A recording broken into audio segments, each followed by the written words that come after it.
இதுவரைக்கும் எங்களுக்கு எந்த அனுமதியும் தரப்படவில்லை.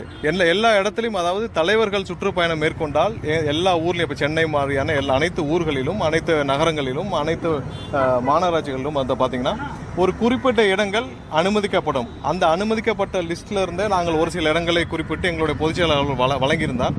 அதற்கும் அனுமதி மறுக்கப்பட்டுள்ளது. திரும்பவும் அது போலீஸோடு சேர்ந்து மீதும் அவங்க குறிப்பிட்ட மற்ற இடங்கள்லையும் கிட்டத்தட்ட ஒரு 30 இடங்கள் அவங்க குறித்து வச்சிருக்காங்க.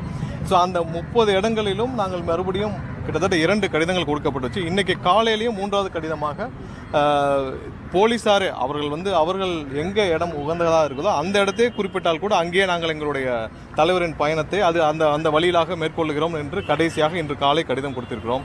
இது போக டிசம்பர் கடைசி வரை, டிசம்பர் 20ஆம் தேதி வரை எங்களுடைய முழு சுற்றுப்பயண விவரம், அதாவது எங்களுடைய தலைவரின் மொத்த சுற்றுப்பயண விவரத்தையும் இன்று டிஜிபி அலுவலகத்தில் ஏடிஜி அவர்கள் எல்என் அவர்களை சந்தித்து அவர்கிட்ட வந்து மொத்த பயண விவரத்தையும் கொடுத்திருக்கிறோம். ஏன்னால் இதே மாதிரியான ஒரு விஷயம் அனைத்து ஊர்களிலும் அனைத்து இடத்துலையும் எங்களுக்கு நடக்கக்கூடாது.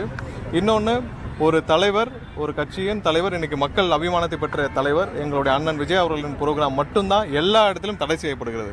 எங்களுடைய கட்சி நிர்வாகிகளுடைய ப்ரோக்ராம் எல்லா இடத்திலும் அவருடைய நிகழ்ச்சிகள் எதற்கும் அனுமதி கிடைப்பதில்லை. எங்களுடைய தலைவர் நீங்கள் பார்த்துருப்பீங்க, ஆர்ப்பாட்டத்திற்கும் நாங்கள் நீதிமன்றம் சென்று தான் ஆர்ப்பாட்டத்திற்கு அனுமதி பெற்றோம். மாநாட்டிற்கும் தெரியும் எவ்வளவு தடைகளை தாண்டி கிட்டத்தட்ட 20 நாட்கள் தொடர்ச்சியாக ஃபாலோ பண்ணி தான் நாங்கள் வந்து அனுமதியை பெற்றோம். அதே போல் சுற்றுப்பயணம், நீங்கள் எல்லா தலைவர்களும் சுற்றுப்பயணம் மேற்கொள்கிறாங்க, எல்லா கட்சியினரும் மேற்கொள்கிறாங்க, எல்லாருக்கும் கிடைக்கும் அனுமதி எங்களுக்கு கிடைப்பதாக இல்லை. ஸோ அதனால தான் இன்றைக்கி மொத்த விவரத்தையும், அதாவது மொத்த பயண திட்டங்களையும் இன்றைக்கு வந்து டிஜிபி அலுவலகத்தில் கொடுத்துருக்குறோம். அது போக அந்தந்த மாவட்டங்களிலும் எஸ்பி கிட்ட தனியாக வந்து நாங்கள் கொடுப்போம், ரெப்ரசன்டேஷன் கொடுப்போம்.